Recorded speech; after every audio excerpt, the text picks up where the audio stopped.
Okay, Parshas Shmini. So this week we have really two Maimarim, one Maimer and a beer. So for those that want to finish the whole Parsha, it's attainable, more attainable. It's always attainable. It's more attainable. This Maimer was said, possibly. It's a question mark, but it was said in on Shri Shel Pesach, Tov Kufay Aleph, which is 1811. And what's a little different about this Maimer is that it's a Rishim of the Tzemach Tzedek. So as we know, we've spoken many times, the different Maimarim the Alter Rebbe said were transcribed by different people, mostly his brother, the Maril, who was Rav in Yanovich, and the Alter Rebbe actually paid him to transcribe his Maimarim. But there are exceptions. I mean, a lot of Maimarim are transcribed by others, but I'm saying in the context and in the compilation of the Likutei and Torah, most of them are from him.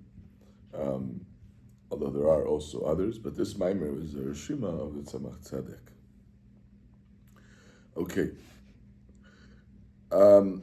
The topic of the Maimer is kind of indirectly connected with the Parsha, meaning the opening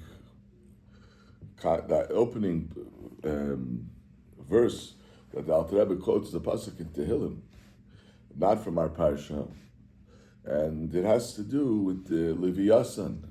It has to do with the time of Mashiach, which kind of connects with the fact that we say it was said the Shri Shel Pesach. As we know, obviously the last days of Pesach is connected with, especially Achron Shel Pesach, is connected with the Gili of Mashiach. So that kind of coincides. But more specifically, the connection on the Parsha is because the Medrash Rabbah that the Alter Rebbe explains is a Medrash in Parshas Shmini.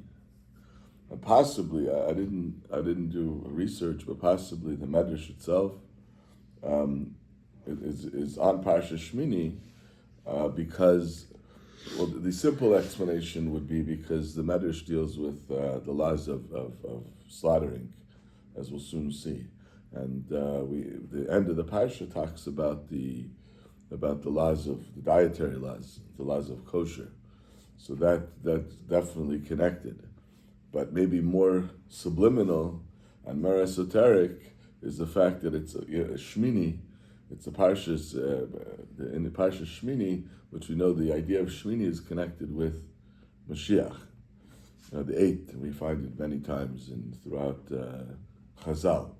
So it could be that there's a subliminal connection there, deeper connection. But anyway, the Maimer is definitely dealing with Mashiach, the time of Mashiach, and the Alter Rebbe is going to explain it according to Chassidus. So let's see the Maimer. So Leviathan zeh yatzarta l'sachek b'ay. So here David HaMelech is making reference to the Leviathan. What is the Leviathan? So Leviathan was a type of creature that we find different references of Chazal to it. It's a supernatural creature.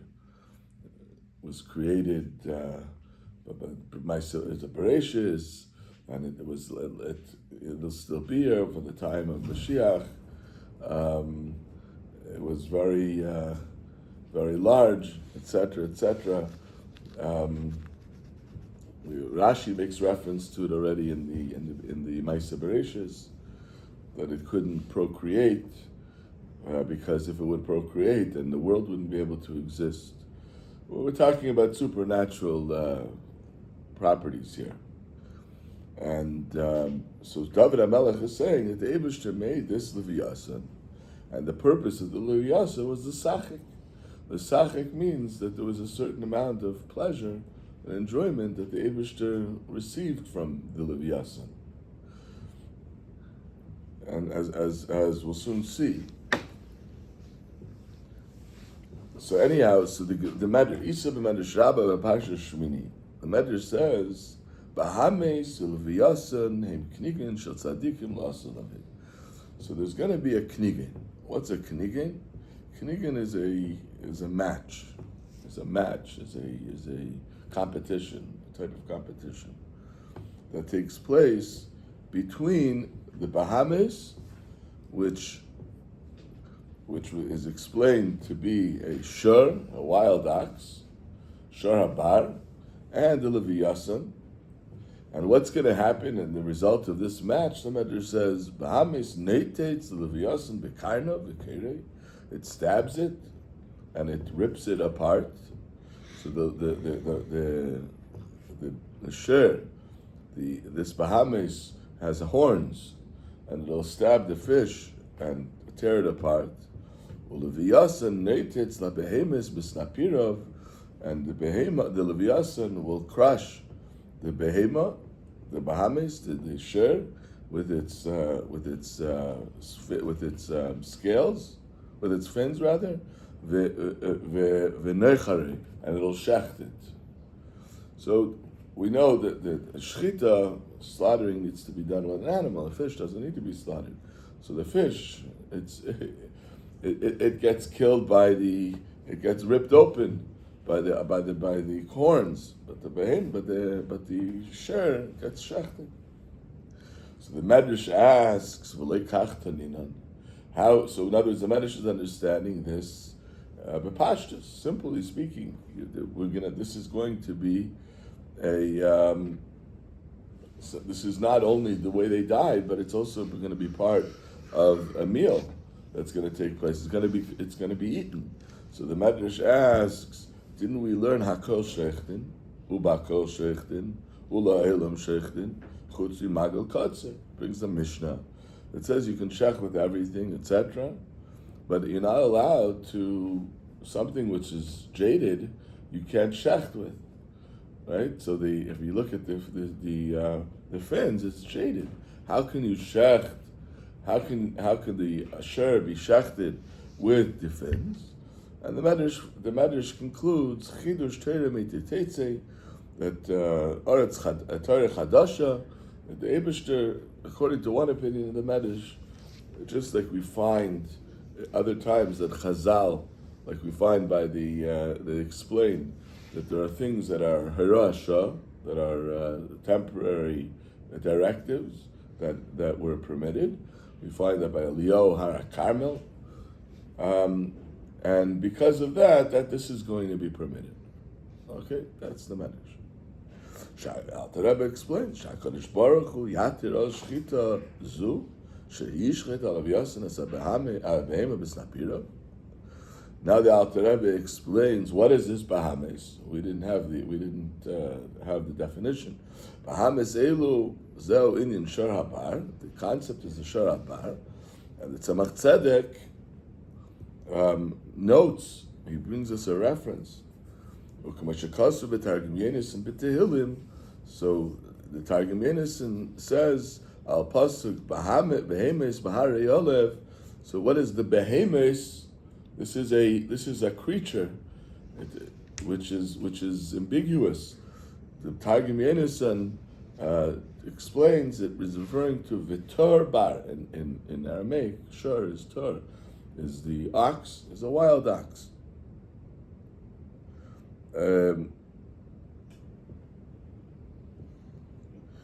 Tzemach Tzedek also makes reference below on note number 8. He brings a Gemara as well that has a little bit of a different version of the what's going to happen, or adds a couple more different details. That Gavriel is going to make this. He's going to be the one orchestrating this whole knigya. Okay. Anyhow, so that's the Medrash. So Lahavin, now the Rebbe asks, what is this idea behind the concept of this sport, this competition that takes place between the Vyas and Sharabar?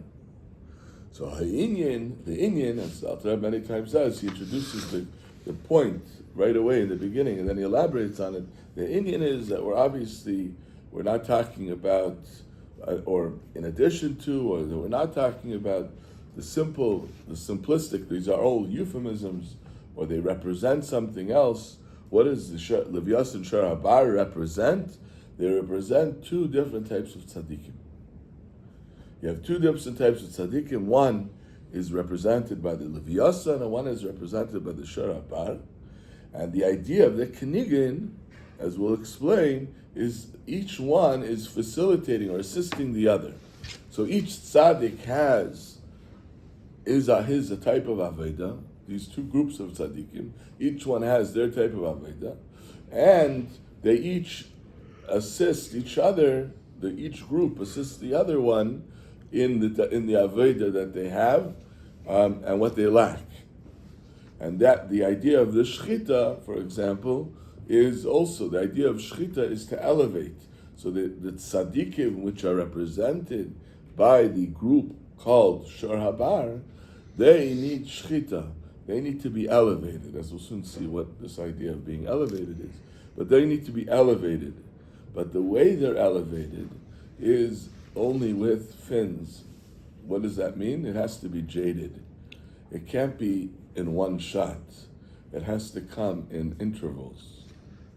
So that's why the shchita, that's why it's done through, it's not just, sounds cute, but there's a hidden message and symbolism there with the fins. Okay, so now the Alter Rebbe, the first thing is to explain the two different types of tzaddikim. Ha'alef, the first, which is referred to as the Leviyasa. So before we read the Alter Rebbe, I'll just give you the nekuda. The point is, we know the idea of fish. We've had the idea of yam, the ocean, the waters, represents a level in Ishtalshus called Alma Stimin, or Alma Diskasya. What does that mean? The point of that is that that which exists within the realm of Alma Diskasya are completely consumed and are completely hidden, meaning they are completely absorbed within their source of life, just as a fish, Bagashmi, is absorbed within the water, and therefore it doesn't feel its existence is not felt as an independent existence, but the existence is felt as a completely absorbed within its source. So that's the idea of Alma Diskasya, and the idea of Alma Disgalya is where the creation, the Nivraim are there. It feels is an independent existence, but being that we're talking about tzaddikim, so tzaddikim in general are completely in unison with the Eibishter, with their source, with the divine. So here, the more if it's connected with Alma Diskasya, so it's a different type of avodah.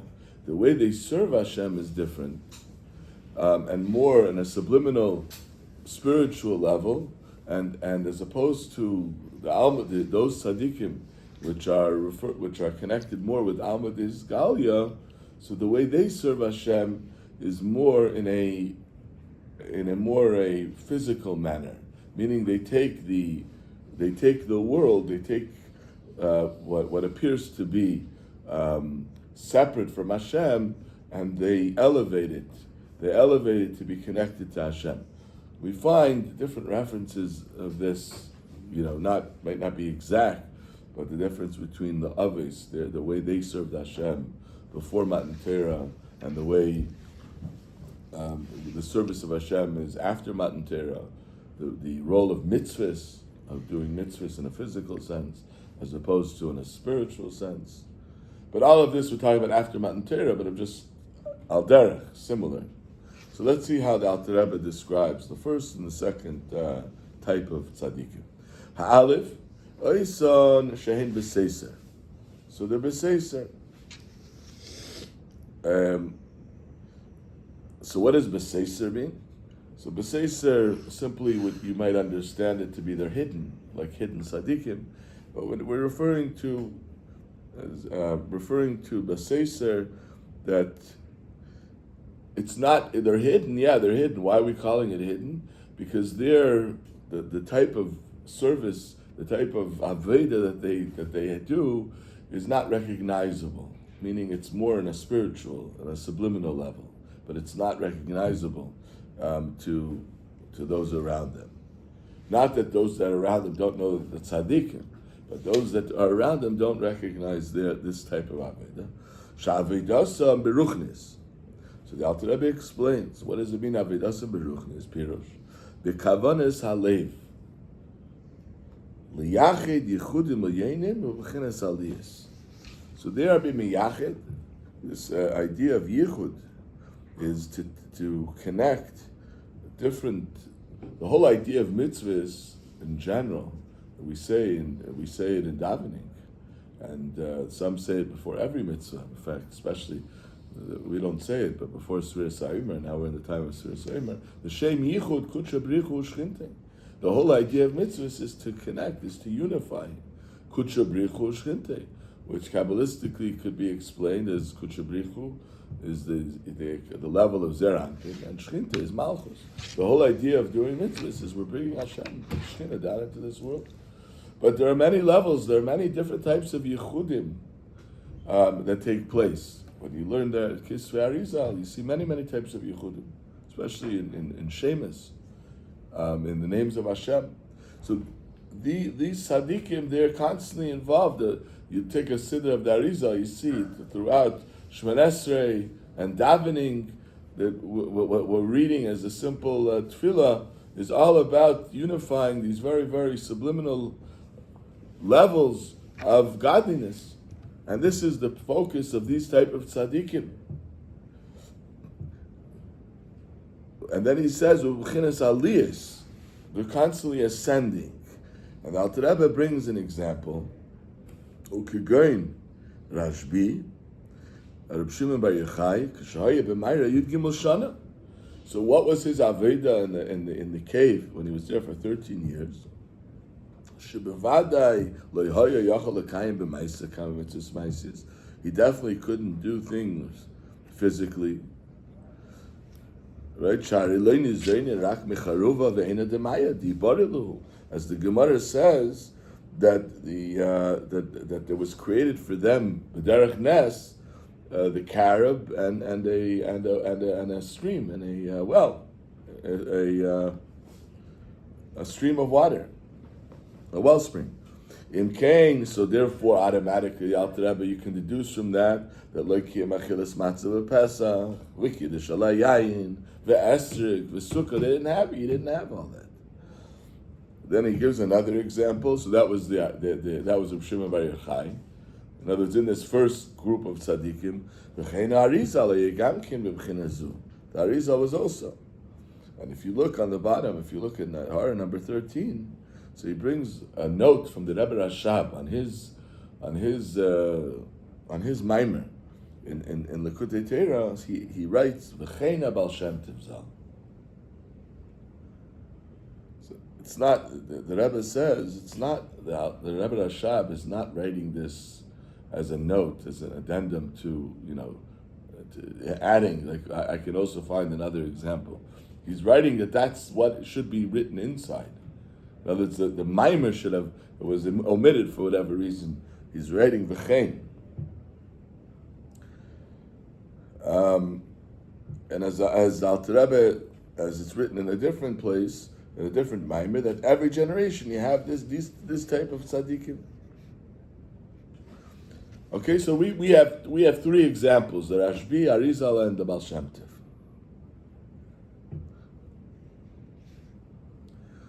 Reitzel Leimar. So in this is the Tzemach Tzedek talking here in the note. Reitzel Leimar,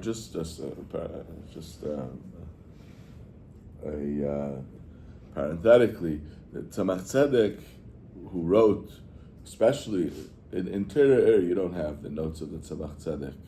The Torah was printed pretty much just the mimer that was said in its, the way it was delivered by the Alter Rebbe.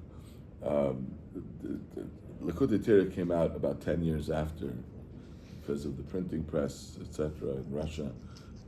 They came out about 10 years later after the Torah. And there was a whole story that Tzemach Tzedek didn't want to print his notes inside. He wanted to print it like he did Torah, and he had a dream, and his children had a dream. But the Alter Rebbe wanted him to print his notes within the mimer itself. So we know that these are notes of the Tzemach Tzedek, but what we don't know always is where the notes are. And in this situation here, you see it clearly because you see it's in the parentheses. But you find there are other places in the mimer which you can't make a distinction whether this is what the Alter Rebbe said, unless those are familiar stylistically with the way the mimer is usually delivered, and to make that, there's other ways of trying to figure that out.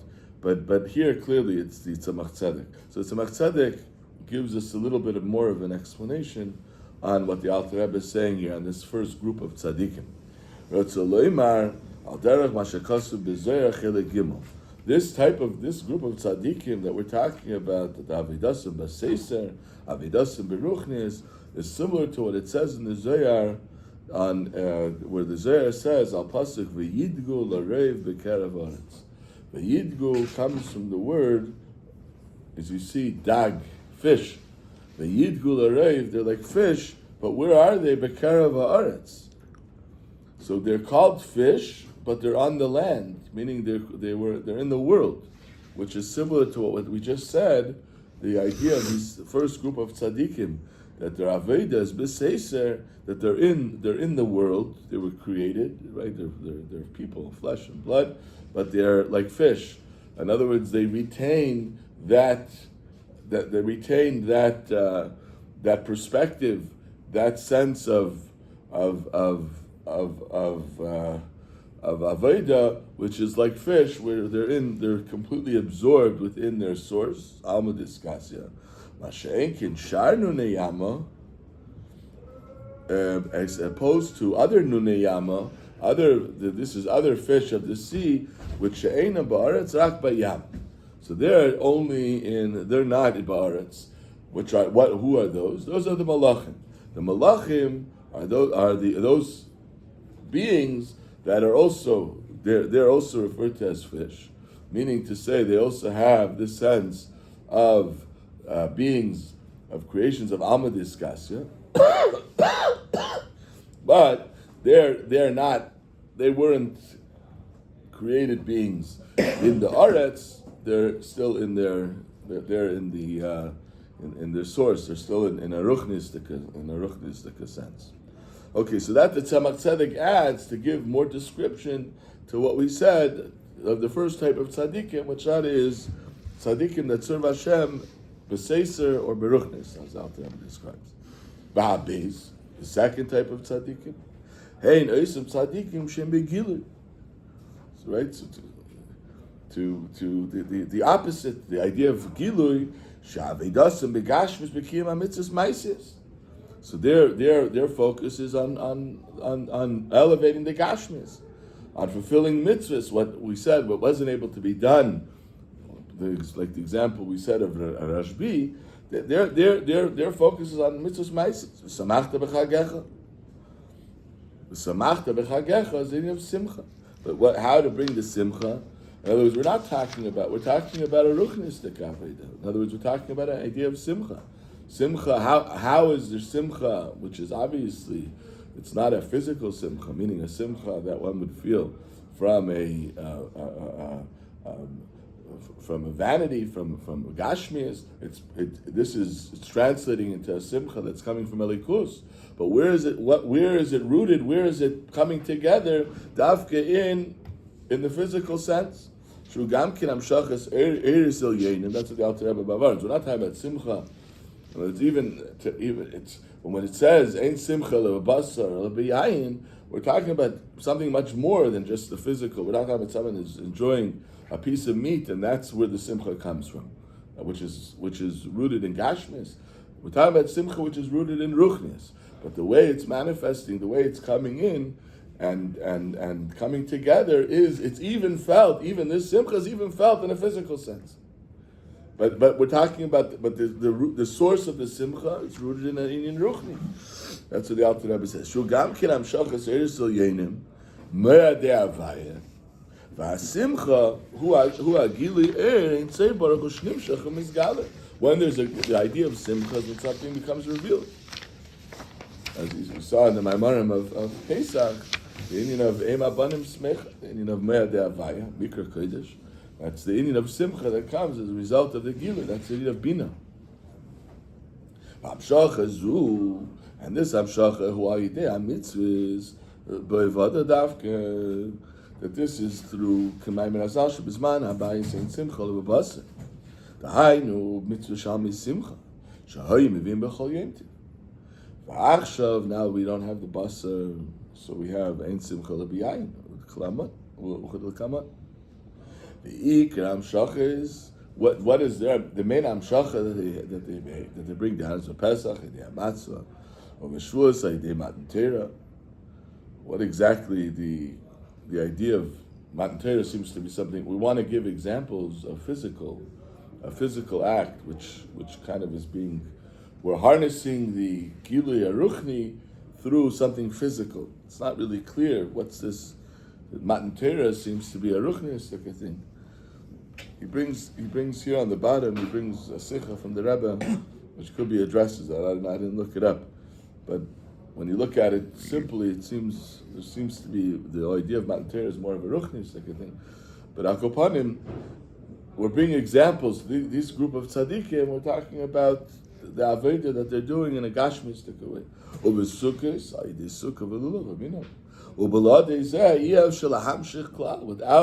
Without harnessing it in a physical sense, it wouldn't be able to be mamshich.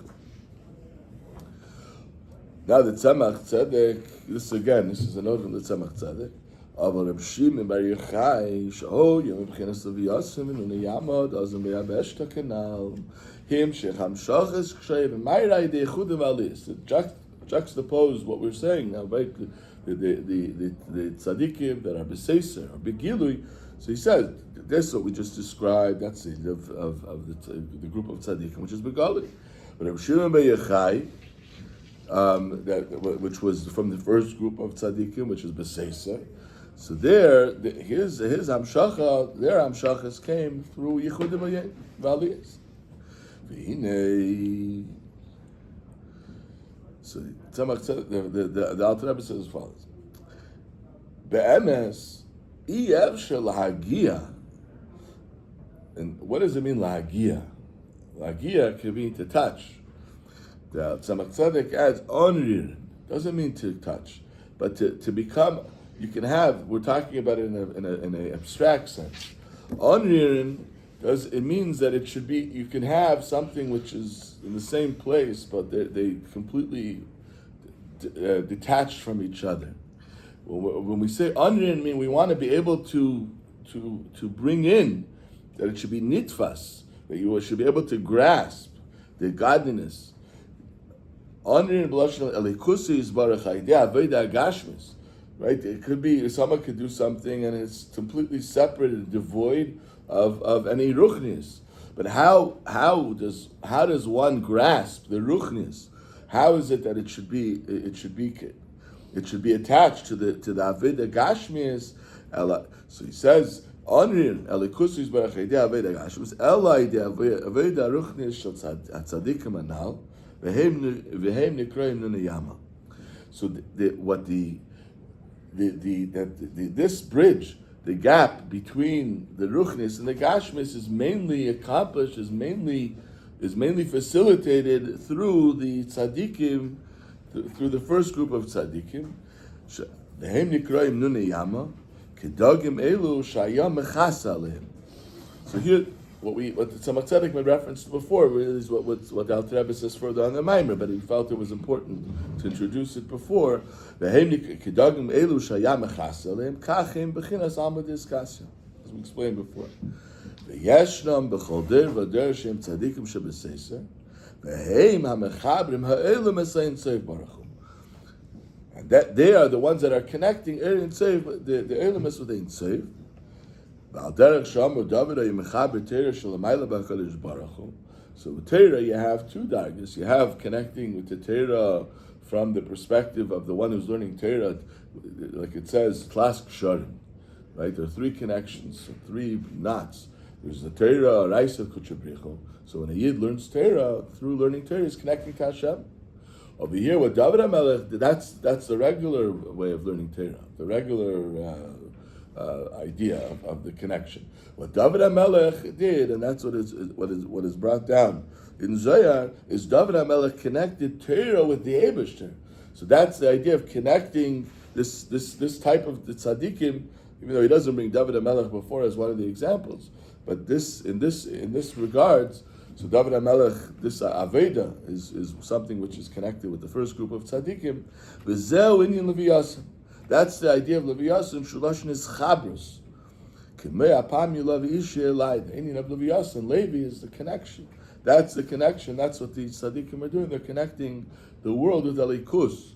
But they're connecting it not on the level, they're not because of their anchoring is through the inyan Agashmi, but mainly they're bringing down the likus, they're connecting it on a much higher subliminal way.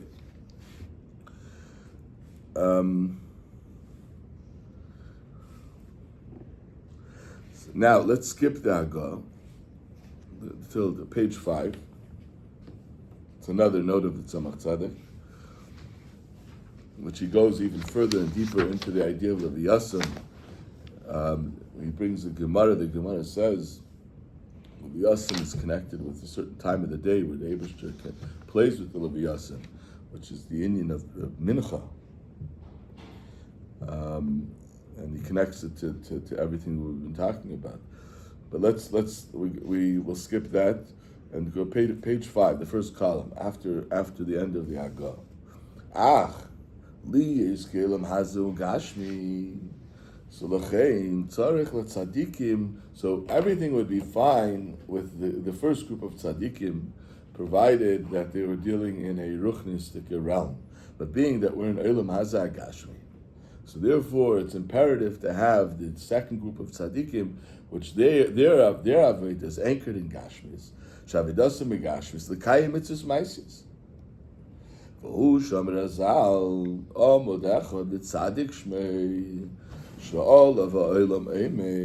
that's the second group of tzaddikim, which with regarding that it says that the tzaddik is the Yisod Eilam, the Chol, and that's the foundation of the world. In other words, because the world is a gashmiistic place, so therefore is required the second group of tzaddikim to be able to make the connection in a gashmiistic way. The Chol mashiach b'yam. And everything, these mirror each other. Whatever the Gemara says, that all the different creations that are in the dry land is in the Yam. So these two mirror each other. Because tzarich liyes hava. That's what the Alter Rebbe says. You need both. You need both types of tzaddikim. Both types of avodas are essential in the bigger picture. Okay, we'll stop here. But the point, after explaining these two types of tzaddikim, the Alter Rebbe is going to say, as we said, we started the Maimer with, that the idea of shchita is this unique type of shchita, which we said is to elevate. Which tzaddikim are we talking about? We're talking about the second group of tzaddikim, and the type of shchita that they have